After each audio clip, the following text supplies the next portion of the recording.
June আমাদের আওয়ামী লীগের ৭৫তম জন্মবার্ষিকী ছিল। সেখানে আমরা সবাই হাজী ইয়াসিন কাকার নেতৃত্বে আমরা মহানগরে উপস্থিত হই। সেখানে আমরা সমাবেশ করার পরে আনন্দ র্যালি বের হয়, সেখানে আমরা অংশগ্রহণ করার পরে যে যার মতো যার যার কাজে চলে যায়। তো আমি নারায়ণগঞ্জে একটা ব্যক্তিগত কাজে আটকা পড়ে যাই। তখন ফাতেমার ফোন যায় আমার কাছে ৮টা সাড়ে ৮টার সময়। ও আমাকে ফোন করে বললো যে আপা আপনি কোথায়? বললাম আমি নারায়ণগঞ্জে একটা কাজে ব্যস্ত আছি। তো ও বললো যে আপা আমার ওপর সীমান্ত হামলা করছে, আপনি তাড়াতাড়ি আসেন। তো আমি ঘটনাস্থলে উপস্থিত ছিলাম না, কিন্তু আসার পরে ওর যে অবস্থা দেখলাম, আসলে মেয়ে হিসাবে এটা মানে আমি বলার মতো ভাষা নাই বা প্রকাশ করতে পারতেছি না।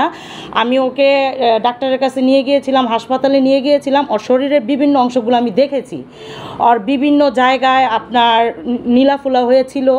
তো আসলে এটা আমি মেয়ে হিসাবে, যেহেতু আমি একজন পরিবেশ মানবাধিকার সোসাইটিরও নারায়ণগঞ্জ জেলার সাধারণ সম্পাদক এবং আমি জীবন গরিব প্রতিবন্ধী কল্যাণ সংস্থার নারায়ণগঞ্জ জেলার চেয়ারম্যান, তো আমি অসহায় এবং মহিলা, শিশু এবং প্রতিবন্ধীদের নিয়ে কাজ করি। সে জায়গায় ফাতেমা হচ্ছে আমার সন্তানের মতো, যেহেতু ও আমার হাত ধরে রাজনীতিতে মানে নারায়ণগঞ্জে রাজনীতিতে পরিচিতি লাভ করেছে বা নেমেছে।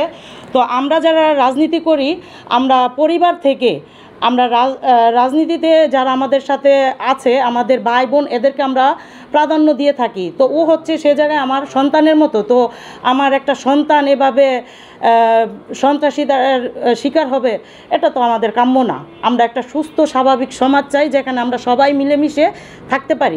শ্রমিক লীগের সভাপতি, এই ওয়ার্ডটা অনেক সুন্দরভাবে ছিল।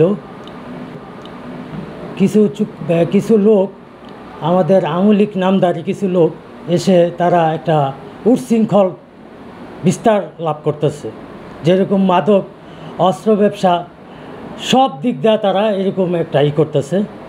তো তার ছেলেকে সে অনেকভাবে আগলায় রাখে এবং বিগত নির্বাচনের আগে দেখতে পারবেন যে কিছুদিন আগেও র্যাবে ধরে নিয়ে গেছে, এদেরকে নিয়ে তাদেরকে একটা করছে। তা আমাদের আজকে যে হাজী সাহেবের সাথে যে আমরা চলি, হাজী সাহেবের একটা ছেলে আজকে ২ নং ওয়ার্ডবাসী যদি বলতে পারে যে ও একটা বেয়াদবি করছে একটা মুরব্বীর সাথে, তাহলে আপনাদের সাথে আমি চ্যালেঞ্জ করলাম। আর ওর বিষয় নিয়ে আপনারা একটা তদন্ত করবেন যে ওই কী করে ২ নং ওয়ার্ডে।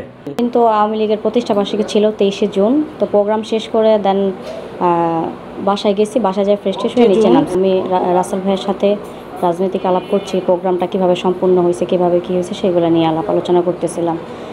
তারপরে হঠাৎ করে সীমান্ত আইসা রাসেল ভাইয়ের অফিসে, আই মিন যুবলীগের কার্যালয়ে এসে হঠাৎ করে গাড়িটা ব্রেক করার পরে খুব মিসবিহেভ করে আমাকে শুরুতেই। তো বলার পর আমি বললাম যে কী ব্যাপার, তুই আমার সাথে এইভাবে কথা বলতেছিস কেন? তো বলতেছে বলবই। বলার পর এক পর্যায়ে যখন আমি ওকে তুই করে বলছি, আমাকে বলতেছে তুই করে বললি কেন? তুই করে বলার পরে গাড়িটা মানে খুইলাই আমার কাছে আসছো। প্রথম হিটেও আমাকে করছে, আমাকে ধাক্কা দিছে। ধাক্কা দেওয়ার পরে উঠছি, পরে রাসেল ভাই এক পর্যায়ে আমাকে ধরার পরে এক পর্যায়ে আরও ধস্তাধস্তি হওয়ার পরে আমার জামা কাপড় ছিঁড়ে ফেলে বা আমাকে শ্লীলতাহানি করে। তো তারপর যাওয়ার সময় ও থ্রেট দিয়ে চলে যায়। এবং আরেকটা কথা, ও আমাকে বিগত 1 বছর আগেও ও আমাকে একবার পিস্তল ঠেকাইছিল।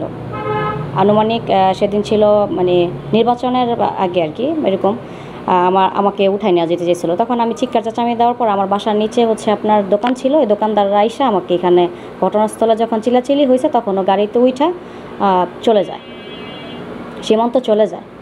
এই হচ্ছে কথা। ছিলাম যেটা এক্স্যাক্টলি হয়েছিল সেটা হচ্ছে আমাদের প্রতিষ্ঠা বার্ষিকী ছিল, সেখান থেকে শেষ করলাম। আমরা শেষ করে সব লোকজনদের আমরা ছেড়ে দিলাম, যান আপনারা যার যার মতো আপনারা পরিশ্রম করতেন, একটু রেস্ট নিতে যান।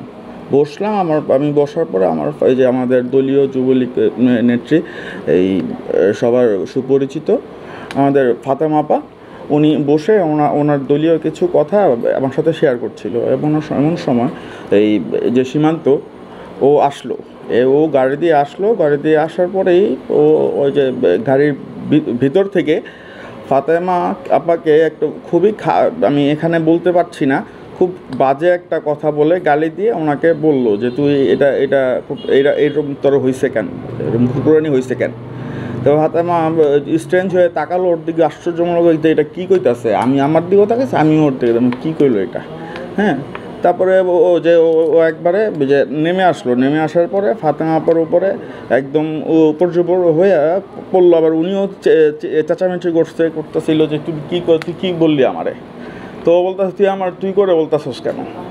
তো এক পর্যায়ে ওই নাইমার সে নাইমাই সেই করছে কি ওরা ধরছে, আমিও ওইটাও ওর কাছে গেছি যে এটা তুই কী করতেছস না করতেছ। একটা মোড়া নিয়ে ওনার উপর একটা আঘাত করছে, ঢিল মারছে। ঢিল মারার পরে ওর সাথে তো আরও গাড়ির পিছনেও ছিল, বাইকও ছিল। ওরা নামলো, নামার পরে আইসা ও একা ফাতেমা আপার সাথে ধস্তাধস্তি শুরু করলো। আমি এক পর্যায়ে ধরলাম, ধরে তারপরে আমি ধরাটা গিয়ে ওনার জামা টান দিছে, এদিক দিয়ে ছিঁড়ে ফেলছে, যেটা আপনারা জানেন। হ্যাঁ, তো ওইটা দেখার পরে তারপরে আমি ওর ধরছি, যে ধস্তাধস্তি এক পর্যায়ে ধরছি। আর সাথে যারা আসছিল ওরা সাথে করে এসে যে যার মতো আমার ডয়ারে ছিল টাকা ছিল 60,000 টাকার মতো, ওই টাকাটা নিয়ে গেছে। আর যে ফাতেমা আপাকে ওরা জোর করে নিয়ে, আমি যদি না থাকতাম ওই জায়গায় তাহলে সত্যি ওরা নিয়েই যেত। যা ছিল না তা হানি ওটা তো করেই ফেলছে, ওটা তো আর পুরোপুরি প্রকাশ করার কিছু নাই। তো এক পর্যায়ে ও যে যাওয়ার সময় গালাগালি করছে, আমার খুব খারাপ লাগছে যে আমি তো সাধারণ কর্মী তো একজন না, আমি তো আলহাজ একেএম শামীম ওসমানের, আমাদের আলহাজ ইয়াসিন সাহেবের কর্মী। ওনাদের কাছ থেকে তো আমি সবসময় ভালো কাজটাই শিখেছি, খারাপ কাজ শিখিনি কোনো দিন। আর খারাপ কাজ করলে ওনারাতে আমাকে বা আমাদের সাথের কোনো কর্মীদের, সাথের কোনো লোকদের ছাড় দিয়েছে, এরকমও কোনো ঘটনা ইতিপূর্বে হয়নি যে আমিও একটা খারাপ করেছি আমাকে তারা শেল্টার দিয়েছে, ছাড় দিয়েছে। তো এরকম ঘটনা ঘটেনি। তাহলে আমি এবং আমার সাথের যত লোক আছে আমরা সবসময় ভালো কাজ করার জন্য চেষ্টা করি। আর খারাপ কাজ তো দূরেরই থাক।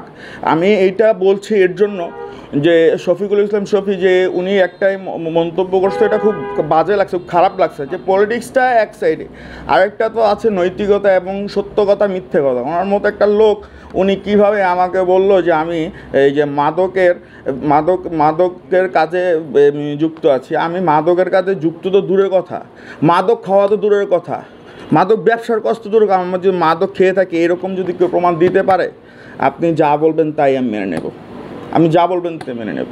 তা আমি খুব দুঃখ প্রকাশ করতেছি তার এই কথার। আর উনি কতগুলি কথা বলছেন, আমারও মুরব্বী, আমার সিনিয়রদের, ওনাদের ব্যাপারে কিছু কথা বলেছেন। এই কথাগুলিও খুব দুঃখজনক। এই কথাগুলি শুনে আমরা যারা কর্মী আছি, আমাদের যুবলীগের যারা কর্মী আছি তারা খুবই ব্যথিত হয়েছি। পুনরায় যদি এরকম কোনো কথা বলে তাহলে আমরা আর পিছিয়ে তাকাবো না, আমরা কিছু শুনবো না। যে আমার যেই নেতার সাথে আমরা সারা জীবন ওই যে ওদিন প্রতিষ্ঠাবার্ষিকীতে গিয়েছিলাম, ওদিনও আমার একটা ফ্যামিলিগত একটা প্রোগ্রাম ছিল দাওয়াত খাওয়ার জন্য। তো এরকম অনেক প্রোগ্রাম আমরা জীবনের অনেক ভালো মুহূর্তকে ত্যাগ করে দলের স্বার্থে আমরা কাজ করেছি। আমরা যদি দলের স্বার্থে কাজ করতে গিয়ে যদি আজকে আমরা এরকম প্ররোচনায় এরকম অবস্থায় পড়তে হয়, তাহলে কিভাবে আমরা আগাবো, কিভাবে আগাবো আর কি করব? এখন আমাদের যারা ঊর্ধ্বতম নেতৃবৃন্দ আছে, নেতা আছে, ওনাদের কাছে আমার প্রশ্ন যে আমরা কিভাবে রাজনীতি করবো, আমরা কি রাজনীতি করব না করব না?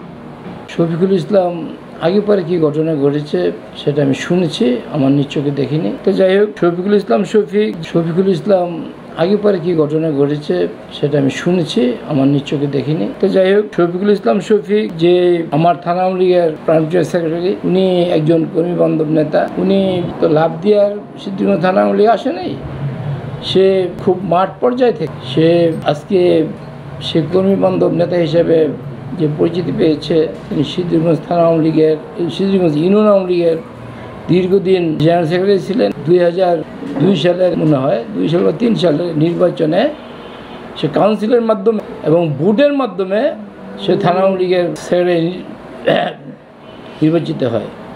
শফিকুল ইসলাম শফিক একটা সময় ছাত্রলীগ হয়তো করেছে, কারণ বর্তমানে তো সিদ্ধিরগঞ্জ থানা আওয়ামী লীগের কোনো সদস্য বা কোনো অঙ্গ সংগঠনের সদস্য নেই। তবে আমি সিদ্ধিরগঞ্জ থানা আওয়ামী লীগের পক্ষ থেকে সিদ্ধিরগঞ্জ থানা আওয়ামী লীগের সাধারণ সম্পাদককে নিয়ে যে উক্তি, যে খারাপ মন্তব্য করেছে, আমি গভীরভাবে নিন্দা প্রকাশ করছি।